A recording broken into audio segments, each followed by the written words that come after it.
Em dic Laura Predestroms i jo visc en Amsterdam.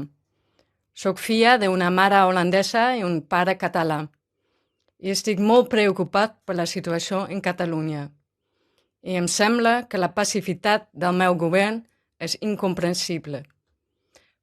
Per això vaig començar una petició en què demano al Parlament d'Holanda fer tot possible per la llibertat de los presos polítics catalans.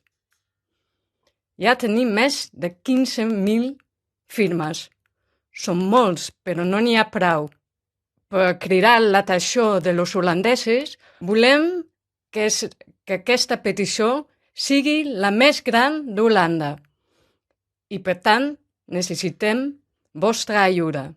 Sisplau, signeu la petició i passeu-la a tot el món. Ajudeu-nos a internacionalitzar el procés. Moltes gràcies.